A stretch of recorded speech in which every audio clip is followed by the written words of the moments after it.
Assalamualaikum, salam satu Malaysia. Kembali seperti biasa waktu ini bersama dengan saya Muaz Muhammad dalam Generasi Y. Okey, dan seperti biasa setiap minggu kita ada topik-topik yang akan dibincangkan khas untuk anda semua. Dan seperti biasa juga kita ada tetamu-tetamu yang kami bawakan khas untuk anda dan juga penonton yang kami bawakan khas untuk anda. Walaupun mereka tak mau ke mari, kami ajak juga dengan cara yang lembut. Jadi mereka hadir hari ini dengan penuh bersemangat untuk mendengar dan juga melontarkan idea-idea apa yang mereka rasakan dan apa yang mereka sedang fikirkan. Mungkin sebelum ini kita pernah bercerita mengenai sukarelawan, ataupun sekarang ini kita lebih memfokuskan mengenai etika sukarelaan. Okey, dan kita tahu tahun 2013 merupakan tahun kesukarelaan nasional yang telah pun diumumkan oleh Yang Berhormat Perdana Menteri pada tahun yang lalu. Jadi hari ini kita akan lihat apa agaknya intipati dan juga perancangan yang akan diadakan untuk tahun 2013. Kerana kami bawakan individu-individu yang cukup arif mengenai sukarelawan ini. Jadi anda semua selalu terlibat tak dengan kerja kesukarelaan ini? Selalunya apa yang korang buat? Tolong jualan.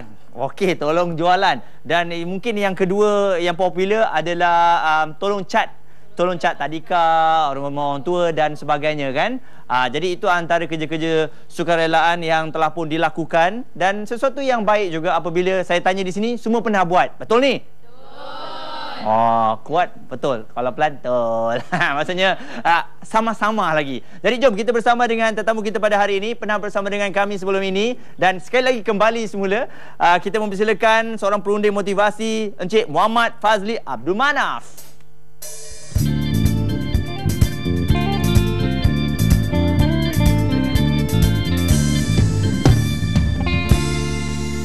Dan tetamu kita yang kedua, kali pertama bersama dengan Generasi Y, ia merupakan penolong pengarah cawangan pasukan sokongan bahagian pengurusan Angkatan Jabatan Pertahanan Awam Malaysia. Dipersilakan Major Pertahanan Awam Rohaizat Hadli.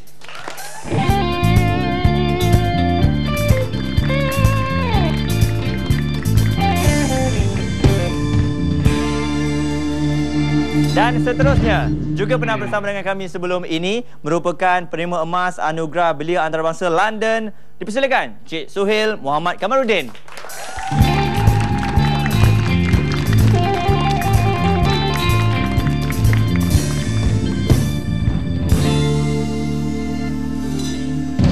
Terima kasih juga kepada Cahaya yang sentiasa mengiringi kami waktu ini. Dan untuk anda semua, hari ini kita akan membicarakan mengenai etika kesukarelaan. Dan sebelum kita meneruskan mengenai perbincangan kita pada hari ini, jom kita kenal-kenal dululah dengan tetamu-tetamu kita pada hari ini. Ya, Abang F, apa khabar? Baik, alhamdulillah. Ya. 2013 apa agaknya azamnya? Azamnya untuk terus berjaya dan berjaya dan berjaya seperti Abang M. Cik. Saya pun harapnya semoga terus berjaya seperti Abang F. Ya, bersyukurlah kita. Okey. Dan Major, bagaimana agaknya perkembangan untuk pertahanan awam Malaysia ini? Mungkin ada sesuatu untuk 2013 ini difokuskan?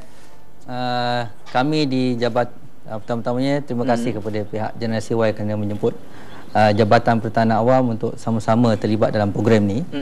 Okey, menyentuh bagi tahun 2013 ini, saya percaya pihak pengurusan tertinggi jabatan sedang merancang program-program yang melibatkan khususnya melibatkan generasi belia lah masa sekarang. Okey. Ada lagi yang ingin disambungkan? Mungkin sebagai contoh lah, ini hint awal lah. Kita akan mengadakan sambutan ulang tahun Pertahanan Awam pada bulan Mac ni di dataran Air Keruh Melaka lah. So minta semua untuk hadir bersama-sama menyambut kelahiran Pertahanan Awam pada 24 Mac ni. Okey, jadi ambil peluang ini untuk anda yang berada di Melaka dan juga pelajar-pelajar kita ni. Boleh datang? Boleh. Boleh dong, ni memang semangat bagus. Saya suka walaupun sikit tapi suara dia tu memberikan kita semangat. Okey, dan bagaimana pula dengan Cik Suhail? Mungkin ada program-program terbaru dan mungkin syarikatnya, perniagaannya dikembangkan lagi waktu ini. Baik, mungkin saya Presiden Pertubuhan Belia Perdana juga dalam masa yang sama. Kita merancang insya-Allah bagi tahun 2013 ini sekitar mungkin dalam 200 program kesukarelaan kita akan anjurkan yang melibatkan, saya pecahkan kepada 3. Melibatkan manusia, melibatkan haiwan dan melibatkan alam sekitar. InsyaAllah. Okey, jadi kalau kita, adakah ianya akan disatukan ataupun berbeza? Berbeza. Sebenarnya berbeza.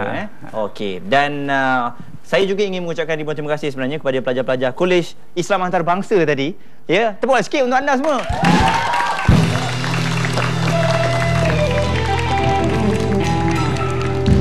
Kerana mereka suka rela datang ke sini. Kan, dan kita harus bangga juga. Bukan paksa rela. Mereka datang tadi naik bas. Dia motivasi yang kami berikan. Okey, jadi mungkin kalau kita sebut mengenai kerja-kerja sukarelawan ini, kalau kita lihat agak-agaknya mengapa penting untuk negara. Cik Sohim mungkin dah ada pengalaman dalam kerja-kerja sukarela ni kan. Jadi apa agaknya kepentingan yang dilihat sehingga tahun 2013 ini merupakan tahun yang penting untuk kerja-kerja sukarelawan ini? Baik, ramai orang fikir kerja sukarela ini adalah berkaitan dengan gotong royong sahaja. Sebenarnya kerja kesukarelaan ini adalah apa sahaja perkara baik yang kita buat untuk kepentingan orang lain, kepentingan alam sekitar, kepentingan dunia, dengan tanpa mengharapkan apa-apa balasan.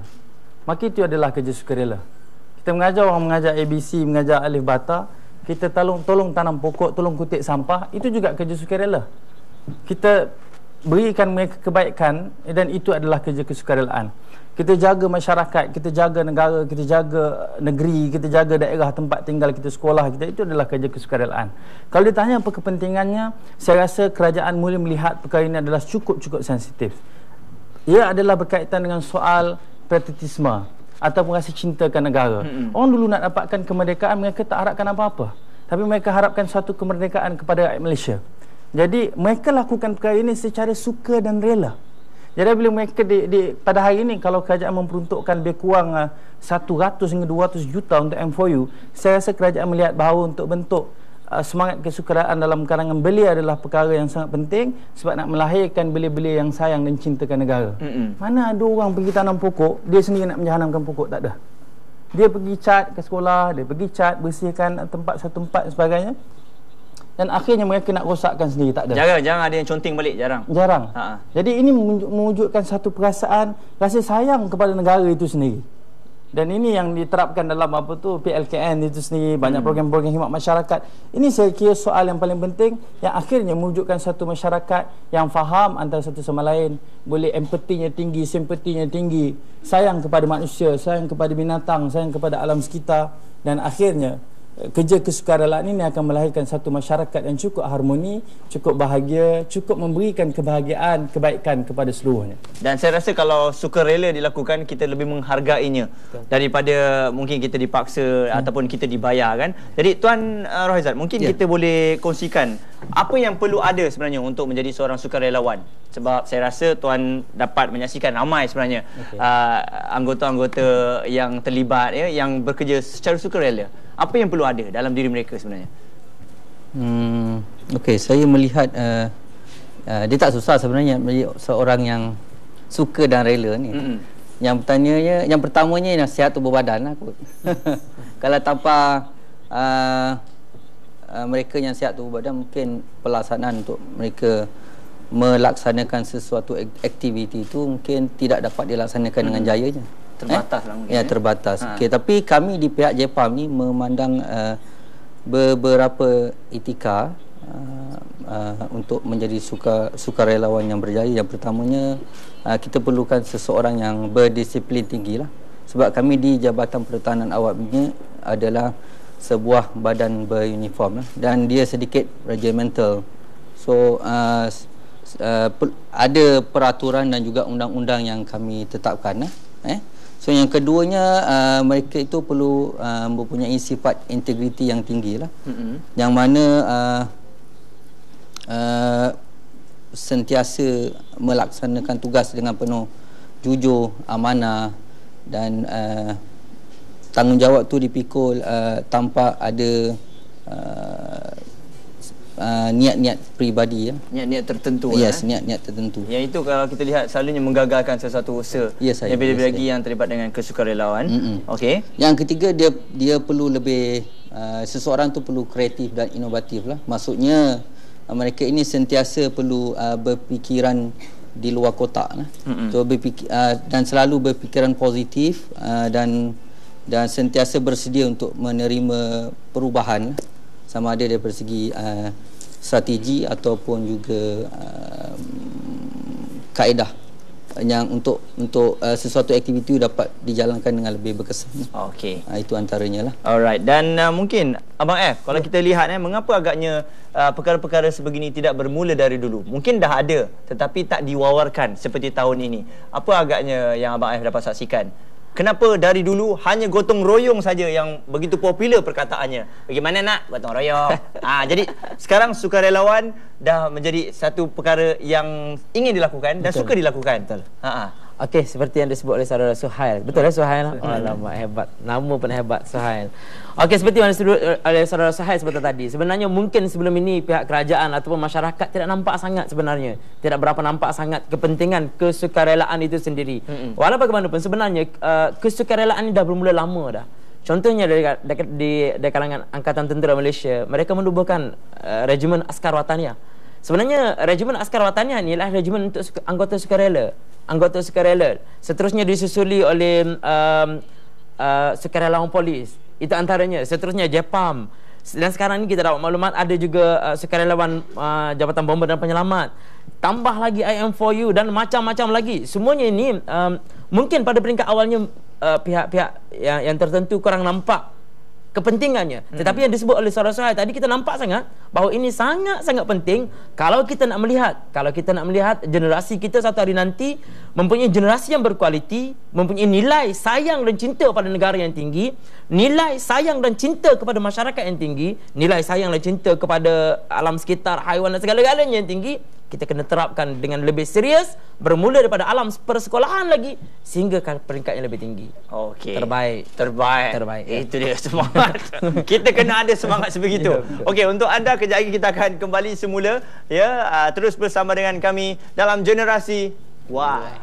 Terima kasih kepada anda dan kembali bersama dengan kami bertiga pada hari ini. 1, 2, 3 dan 4 sebenarnya. Terlepas pula saya. Okey, cerita mengenai etika kesukarelaan. Dan di Facebook, rakan-rakan kita menghantarkan komennya. Antaranya kita ada Suhaimi Abdullah kata menjadi seorang kesukarelawanan, hati mesti ikhlas, jangan diharapkan balasan. Muhammad Akmal kata mesti mempunyai sifat yang prihatin terhadap orang awam yang susah, sanggup menolong orang tak mengira bangsa, rupa paras dan warna kulit. Dan juga satu lagi Intan bersifat murah hati, prihatin, sanggup menerima pelbagai dugaan dan juga yang paling penting sukarelawan kena senyum selalu. Bagus Dan kadang-kadang kalau kita lihat ini kita takut seperti yang dikatakan jangan paras bangsa dan sebagainya. Ada orang yang menyertai kesukarelawanan ini satu oleh kerana nak popular, ada media datang, datang kan. Dan sebenarnya kalau kita lihat macam mana agaknya untuk kita menjaga institusi kesukarelawanan ini agar ianya akan sentiasa terjaga, tidak dipandang negatif, macam mana agak? Terima kasih Abang M Okey, sahabat-sahabat, saya nak sentuh tadi seperti mana yang sahabat kita sentuh tadi dalam muka buku tadi, kan? Pertamanya ikhlas. Kita buat kerja tersebut, kita kena sedar, kita kena ingat bahawa apa yang kita buat itu dinilai pertamanya oleh Tuhan. Apa yang kita buat itu dinilai oleh Tuhan, baik buruknya. Ikhlaskan niat. Bila ikhlaskan niat, dia akan lahir melalui tindakan yang ikhlas, tindakan yang baik. Jadi, tugas kesukarelaan ini sangat-sangat murni dalam apa keadaan sekalipun. Sebab mereka sanggup korbankan masa rehat mereka. Betul? Salah. Sanggup korbankan masa rehat. Orang lain berada di depan TV, berada di pusat-pusat membeli belah, kan? Tetapi mereka berada di tempat-tempat yang kadang-kadang menuntut pengorbanan yang tinggi, macam JPAM sanggup bekerja sampai pukul 12, pukul 1 pagi semata-mata untuk memberi kesenangan kepada orang lain. Kalau perkara ini dibuat tanpa hati yang ikhlas, kesannya mungkin berlaku. Kadang-kadang mungkin saya tak nak sebut mana-mana pihak. Kadang-kadang ada sesetengah badan-badan kesukarelaan ini atau sukarelawan ini yang menyalahgunakan kedudukan ataupun menyalahgunakan pakaian yang mereka ada untuk kepentingan peribadi. Kita tak nak sebut yang mana-mana, kita tak nak sebut. Tapi tuan-tuan, kita dapat perhatikan sesekali keluar di dada-dada akhbar. Kesannya merosakkan institusi kesukarelaan yang mereka dukung, yang mereka berada dalam tu. Jadi pertama, saya letak ikhlas. Ikhlas, moga-moga Tuhan akan bantu. Moga-moga masyarakat akan melihat keikhlasan tersebut. Ya. Okey, dan mungkin ciri-ciri untuk menjadi seorang sukarelawan ataupun menjadi anggota JPAM sendiri, ya, yang dia di antaranya lah yang ada. Bagi pihak JPAM lah, ciri-ciri bagi seorang pegawai maupun anggota pertahanan awam ada beberapa perkara lah. Yang pertamanya daripada segi keselamatan dan kerahsiaan maklumat lah. Sebab mereka-mereka ini sentiasa berdamping dengan mangsa. So segala maklumat mangsa yang diperolehi semasa menjalankan sesuatu operasi perlu disimpan. So itu yang pertama lah, maklumat mangsa, rahsia mangsa. Yang kedua daripada segi dokumentasi, dan mungkin yang ketiga daripada segi keselamatan peralatan operasi itu sendirilah. Kalau tidak jaga, nanti next time kita nak buat kerja-kerja menyelamat dah tak ada pula peralatan operasi. Yang keduanya lebih kepada perhubungan personal lah. So perlu ada sifat saling hormat menghormati di antara anggota dan juga pegawai dan juga orang awam. So yang ketiga lebih kepada mereka-mereka ni, maksud saya pegawai dan juga anggota sukarelawan ini tidak boleh terlibat dalam kegiatan politik. So kita mengambil pendekatan berkecuali lah dari mana-mana parti politik lah. Itu antara ciri-ciri yang kita perlu dalam pelaksanaan sesuatu kerja lah. Alright. Dan mungkin kalau kita lihat badan NGO dan sebagainya, persatuan yang menganjurkan kesukarelawan ataupun kerja-kerja amal ini sebenarnya, apa agaknya yang paling dititik beratkan? Salah satu perkaranya adalah nak melayan kerenah orang-orang yang datang, anggota sukarela yang datang ini. Sebenarnya kalau macam Cik Surya sendiri pun mesti ada pengalaman. Yang datangnya mungkin lebih daripada 30, 40. Macam-macam perangai yang ada. Kita suruh buat ini, mereka buat. Tapi tak semua yang akan melakukan perkara yang sama. Jadi bagaimana agaknya nak menangani situasi sebegini? Soalan Muaz yang cukup cantik untuk kita hayati, iaitu berkaitan dengan karenah sukarelawan. Karenah sukarelawan ni sebenarnya itu perkara penting yang sebut dalam soal kita nak jadi sukarelawan ini, mesti ada asasnya. Apa niat dan tujuan dia nak lakukan perkara tersebut. Sebab itu saya gunakan perkataan 3S yang mana sasarannya apa, strateginya bagaimana nak jayakan, dan apa sikapnya. Kalau sasarannya bagus, strateginya betul, nak bantu orang, strateginya dah bagus, sasarannya betul, tapi sikapnya nak bantu orang lain dengan perasaan rasa begitu angkuh dan sombong, rasanya dirinya lebih bagus. Jadi kalau kita nak pergi ajar orang, misalnya nak mengajar orang ABC, tapi dia tak pandai ABC, dan kita kata kepada dia, kenapalah awak ni tak pandai sangat. Jadi itu kita merendahkan dia.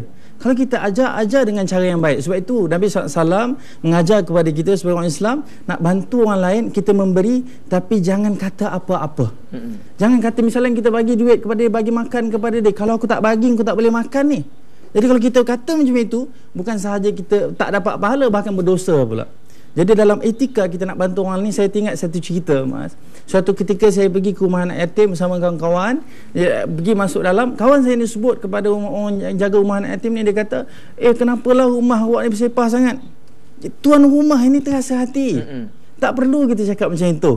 Mungkin sebut perkataannya, baik kami daripada organisasi ini, apa yang kami boleh bantu? Jadi itu lebih baik. Maknanya dalam kita nak lakukan kerja baik pun kita ada adab dan caranya, etikanya. Kita nak berhadapan, kita kata nak bantu binatang misalnya, tapi kita tak boleh bertindak dengan kasar dan keras. Kita kata nak bantu bersihkan alam sekitar, tapi kita tak boleh suka hati langgar peraturan. Jadi ada cara, dan ini disebut sebagai adab dalam kita berbakti. Adab ataupun etika ataupun cara kita nak bantu orang lain pun kita kena tanya, apa yang saya boleh bantu.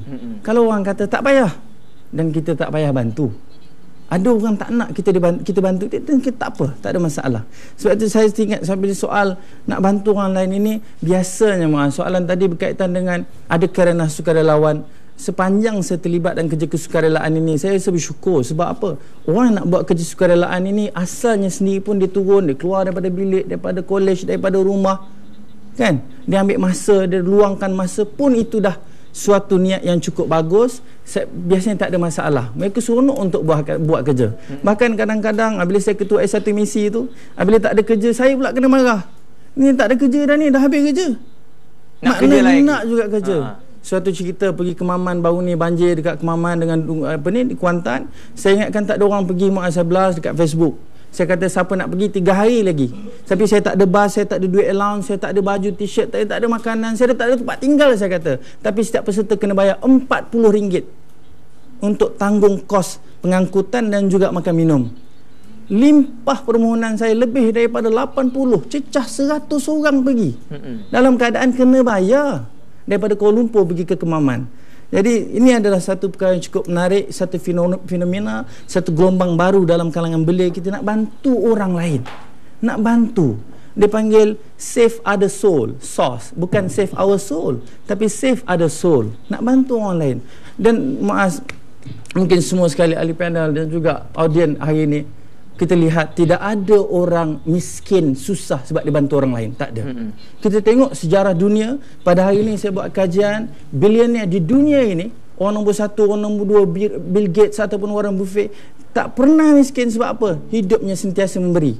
Bahkan wasiat ditulis oleh Warren Buffett dan juga Bill Gates, hampir 95% kalau dia mati pergi kepada orang lain ataupun foundation, Bill Gates Foundation dan sebagainya. Tan Sri Syed Mokhtar Al-Bukhari, 80% harta yang diberikan kepada orang lain dan kaya. Sebab itu kata arwah guru saya merupakan naib presiden PBSM, dia kata apa? Dia meninggal dah, tapi saya sebut sebagai orang yang multi-millionaire. Sangat kaya. Tapi dia sangat banyak memberi. Dia satu sebut perkataan kepada saya. Saya sebab sikit menyebut. Alright. Mungkin kita boleh kita simpan dulu perkataan tersebut. Satu perkataan tu. Jadi untuk anda, kalau anda nak tahu apa perkataan itu, yang mungkin boleh menjadi moto hidup anda. Kembali selepas ini dalam Generasi Y. Terima kasih kepada anda yang terus bersama dengan kami. Kadang-kadang kan mungkin ada di antara anda apabila kita hidup di waktu ini, zaman ini yang serba canggih dan serba-serbinya laju, ada yang mengatakan, kenapa kita nak kena tolong orang? Kenapa kita nak biarkan orang yang dalam susah tu kita nak bantu? Biarlah dia hidup sendiri, kan? Dan kenapa kita kena suka tolong orang? Orang belum tentu tolong kita. Jadi persepsi itu sebenarnya yang memakan diri kita, terutamanya belia, kan? Bila nak buat baik je, tak payah buat baik. Orang tu belum tentu buat kau lagi, belum boleh bantu kau lagi. Jadi bagaimana agaknya perkataan tadi yang diberikan oleh Tuan Guru tadi? Baik, mungkin boleh dikongsikan. Guru saya Datuk Dr. Wan Azhar, arwah dia baru saja meninggal, berikan suatu perasaan cukup besar kepada saya dan rakan-rakan yang lain. Kata beliau ada dua yang saya cukup ingat. Yang pertama ialah the art of getting is giving. Seni untuk kita mendapat ialah kita memberi. Dan yang kedua ialah hidup kita dilahirkan adalah untuk memberi. Kita bermula pada lahir lagi, kita lahir keluar daripada perut mak kita. Apa yang kita beri yang pertama? Kebahagiaan kepada ibu kita, kebahagiaan kepada ayah kita. Itu tujuan kita dicipta. Kaya mana pun kita Muaz pada hari ini, tapi kalau kita tidak memberi, kita tidak akan dapat kebahagiaan. Kita kerja untuk beri kepada siapa? Beri kepada kita setara mana kita nak makan, sejauh mana kita nak naik kenderaan besar. Akhirnya nikmat sebenar dalam kehidupan, kebahagiaan sebenar ialah kita memberi. Kita boleh bagi kepada adik-beradik kita, bagi pada keluarga kita, mak dan ayah kita, jiran tetangga kita, dan akhirnya itu kebahagiaan sebenar. Kebahagiaan hanya terletak apabila kita memberi sesuatu, memberi kebahagiaan kepada orang lain, dan kita akan dapat bahagia. Orang akan senyum pada kita kalau kita senyum, Muaz. Dan orang akan buat baik kepada kita apabila kita buat baik kepada dia. Dan orang akan buat jahat kepada kita kalau kita khianat dia. Percaya itu lumrah dunia alam, bahawa apa yang kita beri ialah apa yang kita akan dapat. Okey. Jadi untuk anda semua, ya, mula memberi, bukan beri segala-galanya apa yang anda ada, tapi kalau anda mampu, kita kongsikan bersama. Jadi jom kita bersama dengan rakan-rakan kita yang ada beberapa soalan yang ingin diajukan. Soalan yang pertama, okey, siapa namanya? Silakan. Saya Atikah Liana Nazihah. Atikah bangun sikit, Atikah. Ramai orang nak tengok awak ni. Okay, muka comel duduk, tak nampak orang. Nama saya Atikah Liana Nazihah Zainuddin. Saya pelajar diploma pendidikan awal kanak-kanak di International Islamic College. Saya nak tanya satu soalan. Macam mana kita nak tarik belia sekarang lah, generasi muda zaman sekarang ni, untuk buat kerja-kerja kebajikan tanpa dipaksa? Tanpa dipaksa, tanpa paksaan. Okey. Anda selalu kalau orang suruh buat kerja-kerja sukarela ni, awak rasa terpaksa tak? Ada tak pernah rasa terpaksa? Nak jumpa boyfriend? Tak ada, memang Tak ada. memang sukarela. Memang sukarela. Alhamdulillah. Alhamdulillah. Okey. Dan yang seterusnya, silakan. Siapa namanya ni? Saya Muhammad Rizwan bin Abu Bakar. Mm-hmm. Saya pelajar Kolej Islam Antarabangsa. Pendapat saya lah, macam mana kalau IPTA atau IPTS menubuhkan kelab sukarelawan, contohnya seperti Rakan Muda yang mengadakan aktiviti anugerah remaja perdana untuk ada beberapa elemen. Itulah soalan. Okey. Soalannya tadi? Soalan macam dia, mana kita nak tubuhkan? Okey, kat tempat awak ada tak pertubuhan-pertubuhan ini? Ataupun persatuan-persatuan ni ada setiap Rakan Muda. Rakan Muda. Adakah awak menyertainya? Ya. Awak presidennya? Tak, saya exco. Oh, cik. Okey. Nampak gaya tu ada. Okey. Silakan. Terima kasih. Okey. Dan yang ketiga, yang comel-comel ni siapa namanya? Nama saya Farah Wahidah binti Badri Syam. Saya dari Kolej Islam Antarabangsa. Saya nak tanya, kalaulah kita sebagai sukarelawan ataupun yang nak jadi sukarelawan ni, kalau ditempatkan atau ditugaskan di tempat-tempat yang penuh cabaran, macam mana kita nak mengatasi cabaran-cabaran tu? Okey. Maksudnya rasa takut dan sebagainya. Ya. Macam contoh dekat Gaza tu, kalau kita dihantar ke sana, bagaimana nak mengatasi cabaran? Saya suka dengan semangat awak. Kalau awak diberi peluang, mesti awak nak pergi ke Gaza kan? Okey, terima kasih. Alright, itu dia di antara soalan-soalan rakan-rakan kita. Okey, dan soalan yang pertama tadi, adik kita ni agaknya, siapa yang nak menjawab? Abang F ataupun silakan.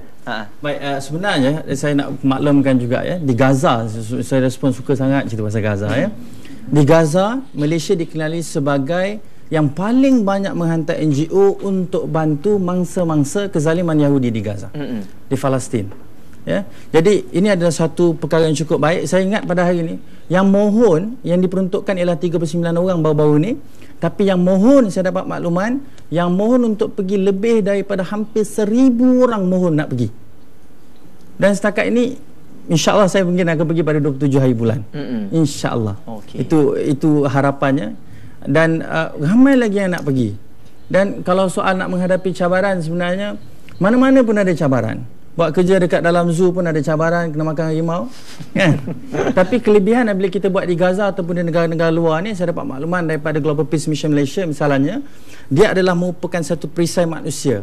Kerajaan Yahudi ataupun Israel, bukan kerajaan ya, Israel ataupun Yahudi, dia apabila nak serang, dia tak akan serang Gaza ni sebab apabila dia dapat maklumat ramai orang luar di negara tersebut. Sebab impaknya besar. Kalau kata orang Malaysia terbunuh apabila serangan tersebut berlaku, yang marah bukan Malaysia ataupun Gaza sahaja, satu dunia akan marah. Itu dia takut. Sebab itu disebut sebagai adalah sangat baik kalau sekiranya ramai-ramai pergi ke Gaza. Sebab Yahudi tak akan serang.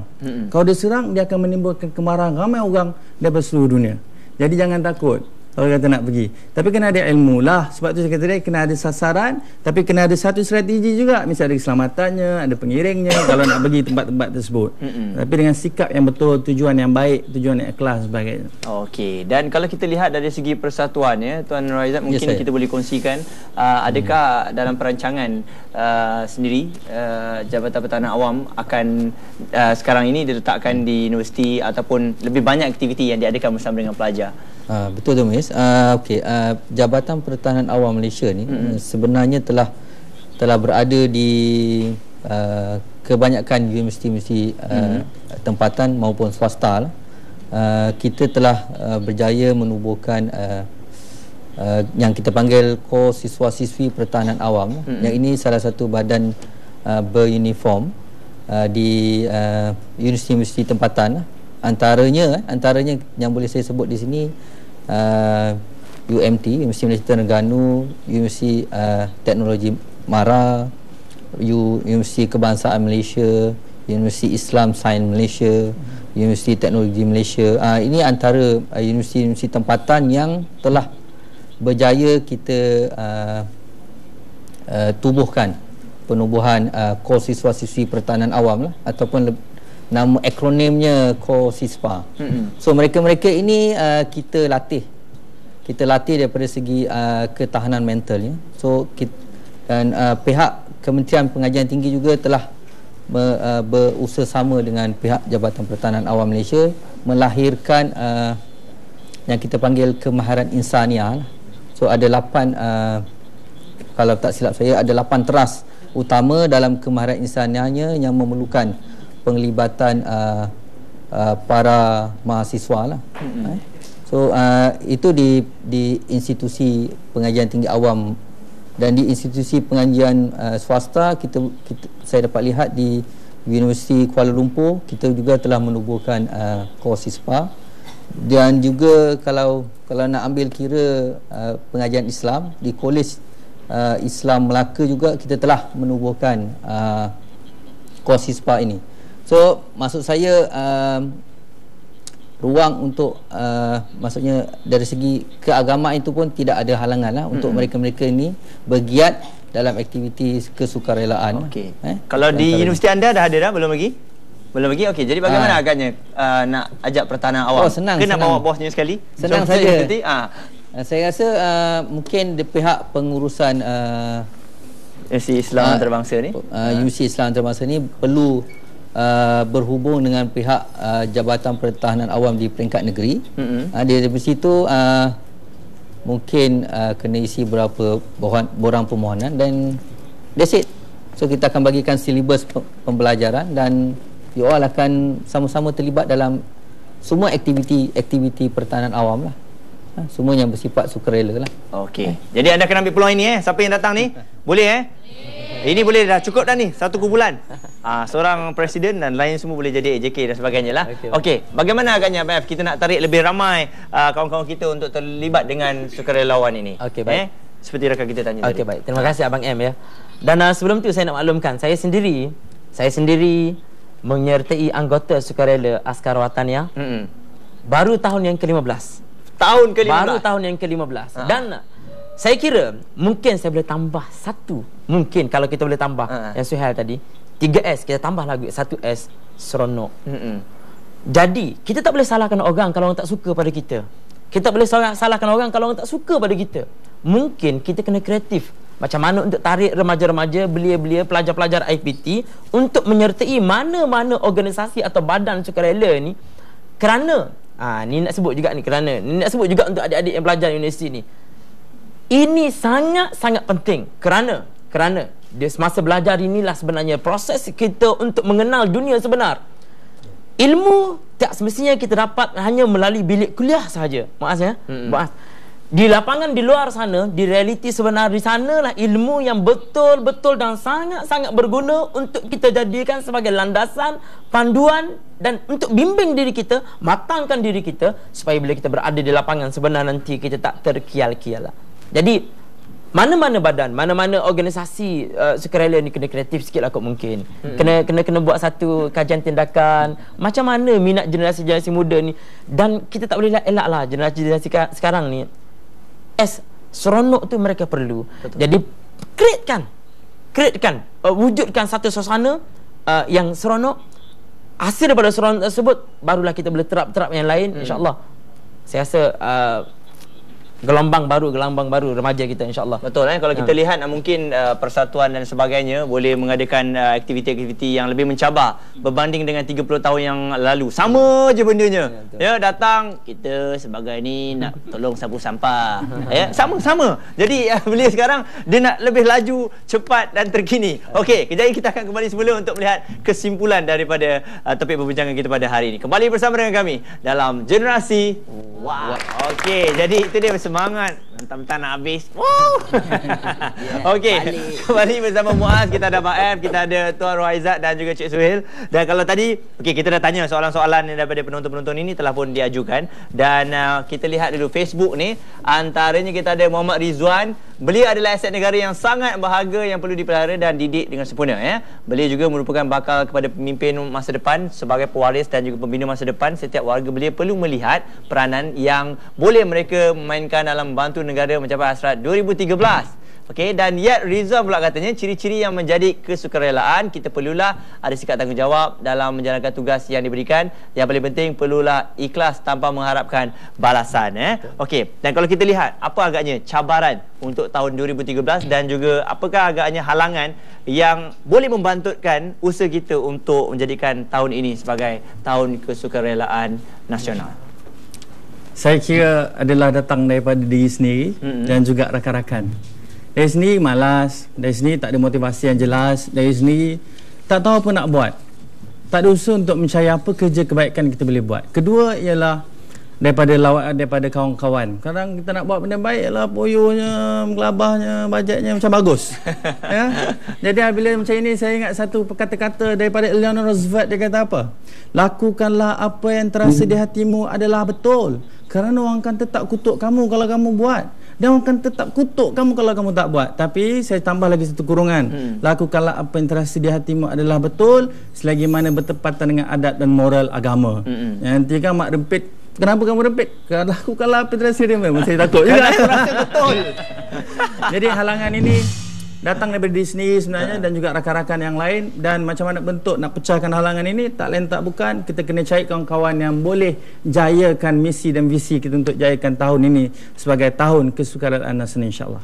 Okey. Dan Tuan, mungkin kita boleh sentuh sikit apa agaknya antara kerja-kerja kesukarelaan ini yang belum diterokai. Mungkin ada sesuatu yang baru dilakukan sendiri oleh Pertahanan Awam. Mungkin satu yang kita boleh yang JPAM sedang laksanakan ialah program JPAM bersama anak-anak Yayasan Coket. Itu antara pendekatan yang baru yang kita rasa kita ingin membantu anak-anak Yayasan Coket ni untuk mereka, kita jangan anggap mereka ni tersisih di sana. So kita bantu dia untuk melaksanakan program untuk terlibat secara langsung dengan program-program ataupun aktiviti-aktiviti JPAM. Itu antara pendekatan yang terbaru kita ingin laksanakan. Betul, saya pun pernah berjumpa dengan adik-adik kita kat sana. Kita buat program kat sana. Mereka ni memang ramai bijak-bijak. And mereka sangat teruja apabila bertemu dengan abang-abang. Artis. Bukan artis. Abang-abang. Okey, jadi kelebihannya Abang F yang mungkin kita tak nampak. Yang belia sekarang ni tak nampak apabila kita terlibat dengan kerja-kerja kesukarelaan ini, apa agaknya kebaikan dan juga kelebihannya yang tak nampak selain daripada apa yang you bagi baik nanti dibalas baik. Saya benda itu. Okey, baik, terima kasih Abang M. Sebagai kesimpulannya lah, kesimpulannya, apa kelebihannya? Pertama, macam dia sebut tadi, pertama mematangkan diri. Kita memberi, kita akan dapat, insya-Allah. Dan saya nak sebut juga lah sahabat-sahabat di luar sana, jangan kita fikir, jangan kita tanya apa yang orang beri pada kita. Tanya diri sendiri apa yang kita beri kepada orang lain. Kerana itu yang akan ditanya oleh Allah SWT satu hari nanti.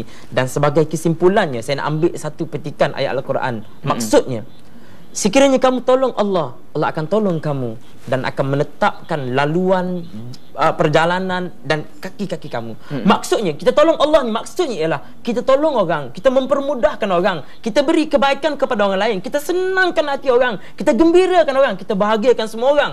InsyaAllah Allah akan bahagiakan kita, Allah akan memudahkan segala urusan kita, dan Allah akan beri kebaikan pada kita. Kalau itu janji yang Allah beri kepada kita, Allah tak pernah memungkiri janji. Dan ambil ini sebagai satu pegangan, ambil ini sebagai satu panduan.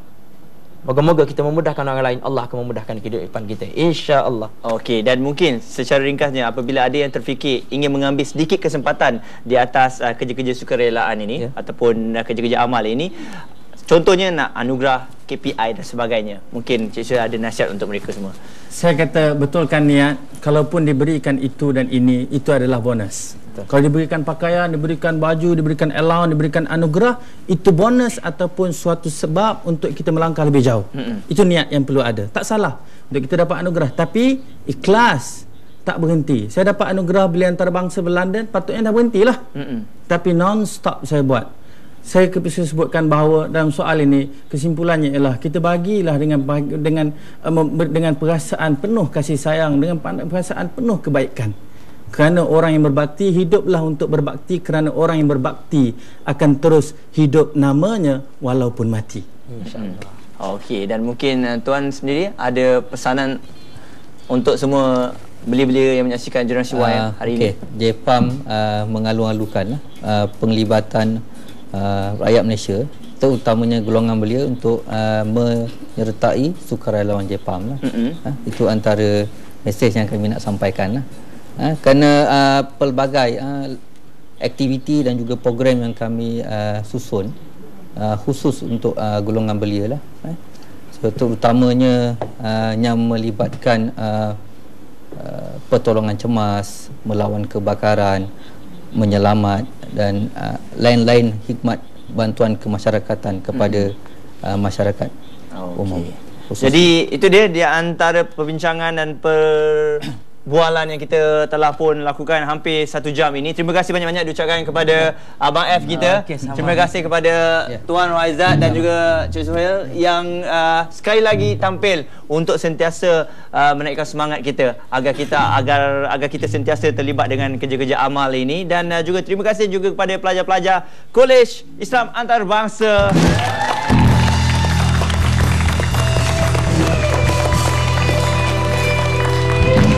yang terus setia bersama dengan kami. Okey, anda dapat lihat ini secara ringkasnya, senang.